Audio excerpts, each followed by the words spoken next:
नमस्कार। इस वीडियो में हम देखेंगे लिब्रा एसेंडेंट यानी तुला लग्न वालों के लिए जिनका नंबर 7 पहले घर में यहाँ लिखा होगा नंबर 7 उनके लिए है मई 2025 कैसा रहेगा। तो 15 मई तक आप लोगों का वर्क प्लेस पे यानी प्रोफेशन से रिलेटेड, कर्म से रिलेटेड, बिजनेस हो या जॉब हो या कंसल्टेंट हो, 15 मई तक आपको एक पब्लिक रिकग्निशन मिलेगा, सोशल इमेज में इम्प्रूवमेंट होगा, रिकग्निशन मिलेगी और 15 मई के बाद से 31 मई तक आपको बैकफुट पे रहना है। तो आखिर बहुत बड़े काम, बिग इवेंट्स अगर 15 मई के बाद आपको करने हैं, तो वो कब की प्लानिंग करनी चाहिए? इसको देखने के लिए वीडियो में डिटेल में देखते हैं कि ऐसा मैंने क्यों बोला है। क्योंकि 15 मई तक सूर्य यहाँ पे एक्सॉल्टेड हैं आपके 7th हाउस में 7वें स्थान पे, जो कि दशम स्थान से दशम स्थान पड़ता है। भावत भावम के हिसाब से कर्म को देखने के लिए, आपके बिजनेस या जॉब की प्रबलता को देखने के लिए, स्ट्रेंथ को देखने के लिए 7th हाउस में सूर्य उच्च के 15 मई तक बहुत बेनिफिशियल रिजल्ट्स देंगे, एक रिकग्निशन, अथॉरिटी देंगे। वहीं पे आपको ईगो से बचना है 15 मई तक खास करके। सूर्य यहाँ से लग्न को देख रहे हैं, तो पब्लिक इमेज के घर में है 7th हाउस, सिर्फ मैरिज का घर नहीं है, ये लग्न आप हैं और 7वां घर आपकी पूरी दुनिया है। आपकी इमेज क्या है, दुनिया आपको कैसे देखती है, 7वां घर वो बताता है। तो 7वें घर में उच्च के सूर्य एग्जॉल्टेड पोजीशन में 12 महीने में एक बार आते हैं, 15 अप्रैल से 15 मई आपके लिए उच्च के सूर्य यहाँ पे रहते हैं मेष राशि में। और इसलिए 1 मई से 15 मई तक आपकी पब्लिक रिकग्निशन, वर्क प्लेस पे रिकग्निशन, प्रोफेशनल रिकग्निशन बहुत अच्छी पोजीशन पे रहेगी। रिकग्निशन मतलब कोई अवार्ड वाली सिचुएशंस भी हो सकती है, क्योंकि अप्रेजल्स का भी टाइम है। जो लोग प्राइवेट जॉब्स में हैं उनके लिए अप्रेजल का टाइम है, तो ये बेनिफिशियल है अपने सुपीरियर से 15th मई के पहले अगर आप उनको अप्रोच करके रिक्वेस्ट मोड पे या अपने मेरिट को रिप्रेजेंट करें कि क्यों आपको अप्रेजल्स अच्छे मिलने चाहिए, अगर आपको बोलने का मौका दिया जाए तो 15th मई के पहले आप उसको अपने आप को रिप्रेजेंट करें अपने सीनियर से, मैनेजमेंट से। और गवर्नमेंट से रिलेटेड कोई काम हो तो भी 15th मई के पहले आप उसको पूरा कर लें। तो ये फेवरेबल सिचुएशन है क्योंकि सूर्य दशम से दशम में बैठे हैं, यानी आपके 7वें घर में बैठे हैं और यहाँ से सीधा लग्न को देख रहे हैं। लग्न मीन्स आपके ओवरऑल लाइफ। तो सूर्य की पोजीशन बहुत अच्छी है, लेकिन ईगो हैंडल करना टैक्टफुली एक इम्पॉर्टेंट पॉइंट है इसमें। इस पे इसको नज़रअंदाज मत कीजिएगा, इस पे ध्यान दीजिए। क्योंकि इस वक्त आपके लग्नेश छठे भाव में है, जो कि डिस्प्यूट का घर है, कहीं लड़ाई झगड़े का भी घर है। तो ईगो में आकर के, ज़्यादा तेवर में आकर के आप कोई ऐसा स्टेप ना चल दें जिसके कारण वो डिस्प्यूट में बदल जाए। क्योंकि 10th हाउस में मंगल भी नीच राशि के हैं। मंगल कराए दंगल, तो नीच राशि के मंगल वर्क प्लेस पे किसी तरह का एग्रेशन ला सकते हैं, डिस्प्यूट की सिचुएशन ला सकते हैं। तो आपको बैकफुट पे रहना है। लेकिन नीच राशि में होने के बावजूद, क्योंकि मंगल मंगल ही रहेंगे, मंगल बुध नहीं बन जाएंगे, मंगल राहु या केतु नहीं बन जाएंगे। तो मंगल अपने आप में एक अथॉरिटी वाले प्लैनेट है, कमांडर इन चीफ है, एक स्ट्रेंथ है। तो 10th हाउस में मंगल आपको अथॉरिटी देंगे। बट आपको डिस्प्यूट से बचना है, क्योंकि दोनों के बैकग्राउंड में आपको ये दिमाग में रखना है कि आपके लग्नेश 31 मई तक शुक्र, आपके लग्नेश शुक्र 31 मई तक, 28 जनवरी से 31 मई तक छठे भाव में है, जो कि डिस्प्यूट का भाव होता है, यानी लड़ाई झगड़े का भाव होता है। यहाँ सीक्रेट एनिमीज आपके एक्टिवेट रहेंगे 31 मई तक। सीक्रेट एनिमीज वो होते हैं जो सामने में आपके बहुत मीठा बोलते हैं, लेकिन पीठ पीछे छुरा लेकर के वो आपको बैकस्टैब करने के लिए तैयार रहते हैं। तो बहुत ज़्यादा मीठा बोलने वाले से भी सावधान रहिए, क्योंकि आपके शुक्र लग्नेश छठे भाव में इस वक्त पे 31 मई तक यहाँ पे विराजमान है। तो आफ्टर ऑल आप 15 मई के बाद से 31 मई तक जब सूर्य आपके अष्टम में चले जाएंगे, तो 15 मई से बल्कि 15 जून तक, नॉट ओनली 31 में, 15 मई से 15 जून तक गवर्नमेंट से रिलेटेड कोई काम हो, management authority, senior bosses, advisors अपने, उनसे आप कोई अनड्यू एडवांटेज लेने की कोशिश ना करें या उनको अप्रोच ना करें, नहीं तो आ बैल मुझे मार वाली बात हो जाएगी। क्योंकि इस टाइम पे आपको वो एक्स्ट्रा माइलेज नहीं मिलेगा जो 15 मई के पहले आपको पूरा पूरा मिलेगा, क्योंकि एग्जॉल्टेशन के उच्च स्थान के सूर्य हैं। तो 15 मई से 15 जून आपको बैकफुट पे रहना है, क्योंकि 15 मई से 31 मई तक लग्नेश भी आपके छठे भाव में है। और गवर्नमेंट से रिलेटेड या मैनेजमेंट अथॉरिटी, बॉसेस, सीनियर से रिलेटेड काम हो तो 15 मई से 15 जून तक ही बैकफुट पे रहना है। लेकिन इंपॉर्टेंट काम फिर भी बॉसेस, मैनेजमेंट अथॉरिटी, यहाँ बात गौर से समझने की है कि अगर सिर्फ particularly government, management authority, bosses, senior, father किसी डिपार्टमेंट से, जल बोर्ड से, बिजली बोर्ड से, ट्रैफिक पुलिस या कोई भी अथॉरिटी हो, गवर्नमेंट का कोई डिपार्टमेंट हो, उससे डील करना हो तो 15 जून तक केयरफुल रहना है। लेकिन अगर आपको 15 मई से 31 मई तक बैकफुट पे रहना है तो फिर नेक्स्ट कब प्लान करें आप अपने बहुत बड़े डील्स के लिए या अपने कार्य को, जो बड़े इवेंट्स हैं, जो बड़ी मीटिंग्स है, जो आपके लाइफ में इंपॉर्टेंस रखती है, उसको कब प्लान करें। तो उसके लिए 6 जून से लेकर के 29 जून का डेट आगे आपको फिर मौका मिलेगा। 6 जून से 29 जून तक, जब यहाँ पे बुध जो आपके भाग्य के स्वामी हैं, नवम भाव के स्वामी हैं, वो 6 से 29 जून तक आपके नवें भाव में स्वराशि में रहेंगे 22 तक, और 22 के बाद फिर ये 10th हाउस में चले जाएंगे। और 6 जून से 28 जुलाई तक मंगल 11th हाउस में रहेंगे। तो अभी हम 6 जून से 29 जून की बात कर रहे हैं, तो इस बीच में मंगल भी लाभ स्थान पे, धन स्थान पे, जो कि 11वां घर है। ये घर है 11th हाउस, जो कि 12हों घरों में, भावों में, ज्योतिष के जन्म कुंडली में ये सबसे शुभकारी भाव है। और मंगल यहाँ पे, क्योंकि मंगल आपके public image, house of spouse, public image, कर्म स्थान से, कर्म स्थान भावत भावों के हिसाब से, और आपके सेकंड हाउस के भी लॉर्ड हैं। तो सेकंड हाउस के लॉर्ड जब 11th में जाएंगे, जब भी 11th हाउस के लॉर्ड सेकंड में या सेकंड हाउस के लॉर्ड यानी स्वामी जब 11वें भाव में जाते हैं, आपस में रिलेशन होता है सेकंड एंड 11th का, तो कैश फ्लो अश्योर्ड होता है उस टाइम पे, पॉजिटिव कैश फ्लो का। तो 6 जून से 29 जून तक मंगल और बुध दोनों का फेवर मिलेगा। और यहाँ पे 15 जून के बाद से सूर्य भी, 15 जून से 29 जून तक सूर्य भी आपके भाग्यस्थान पे रहेंगे। तो वो 14 दिन भी और ज्यादा, 3-3 ग्रह प्लस लग्नेश आपके 7वें भाव में रहेंगे। 31 मई के बाद से 29 जून तक आपके लग्नेश भी 7वें भाव पे रहेंगे। तो सारे शुभ ग्रह आपके वेल प्लेस्ड रहेंगे यहाँ पे। इसलिए 6 जून से 29 जून तक आपको 15 मई के बाद दोबारा टाइम मिलेगा, 6 जून से 29 जून तक, जब आप कोई बड़े इंपॉर्टेंट जो भी मीटिंग्स है या डीलिंग्स है, चाहे वो पर्सनल हो, ज़रूरी नहीं है कि प्रोफ़ेशनल हो, वो आप कर सकते हैं।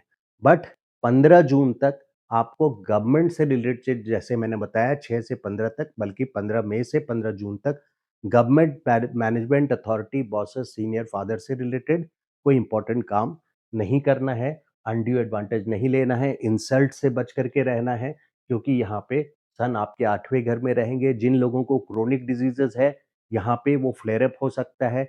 जैसे किसी को हाई ब्लड प्रेशर है, पाइल्स की बीमारी है, गठिया है, आर्थराइटिस है, इस तरह की बीमारियां सन के 8वें घर में जाने से जो क्रोनिक डिजीजेज हैं वो फर्दर इन्फ्लेम्ड होगा, फ्लेयर अप करेगा, और वहाँ पे स्वेलिंग या वहाँ पे हीट, अग्नि तत्व का बढ़ने के कारण वो फिर से उभर करके आएगा। तो उसको मैनेज करना आपको दिमाग में, ये बैकग्राउंड में रहना चाहिए कि 15 मई से 15 जून हेल्थ रिलेटेड खास करके केयरफुल रहना है। वैसे ही लग्नेश आपके यहाँ पे 31 मई तक यहाँ पे हैं शुक्र छठे भाव में, तो वो भी एक केयरफुल रहने वाली सिचुएशन है। अब देखते हैं वेल्थ मैनेजमेंट को। देखिए, वेल्थ मैनेजमेंट में केतु आपके 11वें स्थान पे आए हैं। वेल्थ मतलब धन, संचित धर्म, धन। संचित धन से मेरा मतलब है वो कैश फ्लो नहीं जो आपके सेविंग्स अकाउंट में आता है, बल्कि वो जो एफडी में बदल जाता है। तो सेविंग्स अकाउंट का घर आपका सेकंड हाउस है और एफडी का घर आपका 11th हाउस है। एफडी, गोल्ड, ऐसे जो भी संचित धन है, जो सेव्ड हैं लॉन्ग टर्म के लिए, वो 11th हाउस से देखा जाता है। वहाँ पे केतु का आना 18 मई 2025 से लेके 5 दिसंबर 2026 तक, यानी 18 महीने के लिए केतु 11th हाउस से गोचर करेंगे धन भाव को। तो यहाँ धन भाव की हानि होगी, इसका मतलब डिप्लीशन, यानी धन में कमी आएगी। तो आपको लॉन्ग टर्म प्लानिंग करके चलनी चाहिए यहाँ पे आपके वेल्थ मैनेजमेंट के लिए। लेकिन वहीं पे अच्छा ये आपके फ्रेंड्स का घर भी है, तो you have to be careful. बहुत मिस्टीरियसली फ्रेंड्स यहाँ पे आपको धोखा धोखा दे सकते हैं। मिस्टीरियसली इसलिए बोला क्योंकि केतु का गोचर है 18 महीने, 18 मई 2025 से लेके 5 दिसंबर 2026 तक। तो मिस्टीरियसली आपको अपने दोस्तों से भी धोखा मिल सकता है। मिस्टीरियसली मतलब रहस्यमय तरीके से, अनएक्सपेक्टेड सडन डेवलपमेंट्स, जैसे आपने उम्मीद नहीं किया हो और वो सडनली आपके साथ हो जाए, तो you have to be careful. हालांकि फ्रेंड्स आपके बहुत वेल प्लेस्ड होते हैं, बहुत वेल कनेक्टेड, वेल प्लेस्ड होते हैं, रॉयल होते हैं। वो ऐसा मैंने इसलिए बोला क्योंकि सिंह राशि यहाँ पे 11वें स्थान पे है। तो सिंह मतलब सूर्य, सूर्य डिनोट्स वेरी वेल प्लेस्ड, जो समाज में वेल प्लेस्ड लोग हैं उनको डिनोट करता है। बट इस टाइम पे आपके लिए वो फेवर में उठ करके नहीं आएंगे। तो वेल्थ मैनेजमेंट में आपको केयरफुल रहना है। और लेकिन बृहस्पति नवम स्थान से, चूंकि नवम स्थान आपके भाग्य का स्थान है, नवम स्थान धर्म का स्थान है, भाग का स्थान है, पिता का कारक है, चारों वेद यहीं से देखा जाता है नवम स्थान से। तो बृहस्पति का यहाँ आना, आपका भाग्य का साथ होना अगले 1 साल, you will feel lucky. Her situation में जब भी एडवर्स माइनर ट्रांजिट्स आती है, जैसे 15 मई से 31 मई का एक अभी मैंने बताया, तो मंथली वीडियोस आप जब भी देखें, तो जब भी एडवर्स ट्रांजिट यानी बहुत फेवरेबल ट्रांजिट्स आपके फेवर में नहीं आती है, फिर भी बृहस्पति उस सिचुएशन में भी 14 मई 2025 से लेके अगले साल मई लास्ट तक, 2026 में लास्ट तक आपको हर सिचुएशन से बचाते जाएंगे और आपकी एक फाउंडेशन के तरह, एक स्ट्रॉन्ग बैकिंग के तरह आप आपके ऊपर ब्लेसिंग्स बना के रखेंगे। गुरु कृपा आप पे बनी रहेगी क्योंकि भाग्य का साथ है। प्लस यहाँ से पांचवी दृष्टि से आपके लग्न को बृहस्पति देख रहे हैं। तो लग्न पे किसी भी ग्रह का दृष्टि, और वो भी बड़े ग्रह, बृहस्पति जैसे, गुरु जैसे बड़े ग्रह, इसका मतलब होता है पूरे ओवरऑल लाइफ पे बृहस्पति की ब्लेसिंग्स आपके सर पे बनी हुई है। नौवीं दृष्टि बृहस्पति के आपके पंचम स्थान पे है। तो पंचम स्थान पे राहु यहाँ पहले से हैं। तो ये जरा सा गुरु चंडाल, 50% गुरु चंडाल जैसा सिचुएशन बन रहा है। तो हो सकता है आपको बच्चों के प्रति के तरफ से, अगर आप मैरिड हैं, आपके बच्चे हैं, कोई बदनामी जैसी सिचुएशन बन सकती है, या उनकी एक्टिविटी से बन सकती है। उनके कारण किसी भी स्क्रिप्ट कोई भी हो, कहानी कोई भी बने, लेकिन एक जरा सी बदनामी की सिचुएशन बच्चे से रिलेटेड हो सकती है। हालांकि बच्चों के लिए ये सक्सेसफुल टाइम रहेगा क्योंकि राहु है 5th हाउस में, आपके बच्चों के लिए साम दाम दंड भेद। लेकिन चूंकि राहु है तो बदनामी, देखिए एक एक्टिविटी सिर्फ नहीं होती, ऐसा नहीं है कि एक एक्टिविटी बदनामी है तो बस फाइनल डिसीजन हो गया कि बदनामी ही होगी, ऐसा ये पूरा सच भी नहीं होता है। आधा सच झूठ से भी खतरनाक होता है। तो पूरी बात समझना बहुत इंपॉर्टेंट है। पूरी बात ये है कि एट द सेम टाइम जहां एक इंसिडेंट बदनामी की बता रहा है, राहु का प्रेजेंस 5th हाउस में आपकी कुंडली में आपको बच्चों के लिए, वहां ये भी है कि बृहस्पति की दृष्टि, और राहु अपने आप में एक सक्सेस का कारक है। कलयुग में राहु को राजा का रोल दिया गया है, राजा है, यानी साम दाम दंड भेद, हर तरीके से राहु अपना हक छीन करके भी लेता है, यानी सक्सेस प्राप्त करके रहेगा। तो नवी दृष्टि यहाँ पर है। देखिए 1, 2, 3, 4, 5, 6, 7, 8, 9, नौवीं दृष्टि पंचम स्थान पे है। तो बृहस्पति का रोल यहाँ पे आपके फेवर में आए हैं। बृहस्पति जो कि पिछले 1 साल से 2024 अप्रैल से लेके 2025 मई 14 तक बृहस्पति फेवरेबल नहीं थे। तो आपके फाइनेंस मिनिस्टर का रोल है। तो वहाँ पे फाइनेंशियल क्रंच आपको ज़रूर फ़ील हुआ होगा, फाइनेंशियल क्रंच, और पैसे बहुत ज़्यादा आपके नहीं बचे होंगे क्योंकि बृहस्पति आपके, लेकिन बृहस्पति का फ़ेवर रहेगा यहाँ पे पैसे के प्राप्ति के लिए। लेकिन केतु का रोल यहाँ पे आपके लाभ स्थान पे 18 महीने के लिए, 18 मई 2025 से 5 दिसंबर 2026 तक 18 महीने के लिए 11 स्थान पे एक अधूरापन, एक प्यास सी सिचुएशन, एक अधूरापन बना देगा, यानी कमी लाएगा। शनि का वहीं 29 मार्च से आपके छठे भाव में आना 2.5 साल के लिए। ये 2.5 साल कौन सा है पहले मैं बता दूं। 29 मार्च 2025 से लेके 2 जून 2027 तक 2 साल, पूरे 2 साल एक फेज में लगातार। और उसके बाद फिर 20 अक्टूबर 2027 से लेके फरवरी 2028 तक।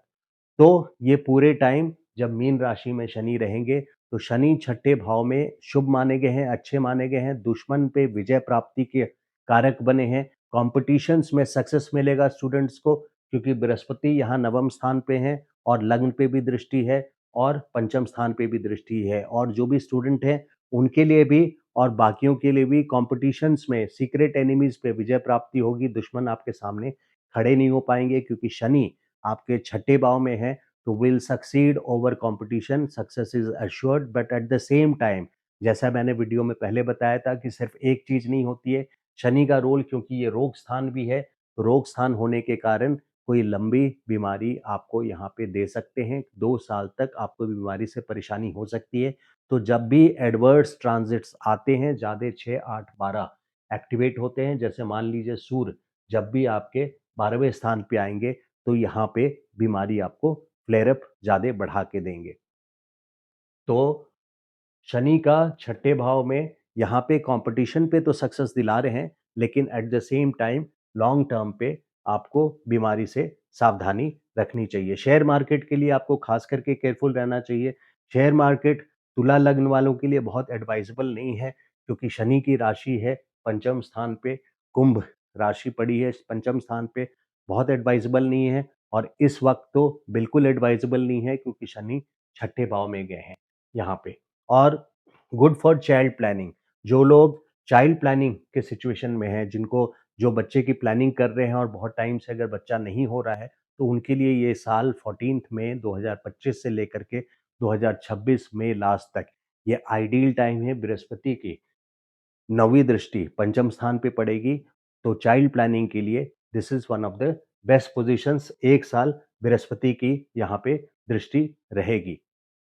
पंचांग के मई मंथ के कुछ इंपॉर्टेंट डेट्स देखते हैं। मई में क्या क्या है। बुद्ध पूर्णिमा 12 मई को है। व्रत वट सावित्री व्रत यानी कृष्ण अमावस्या 26 मई को है।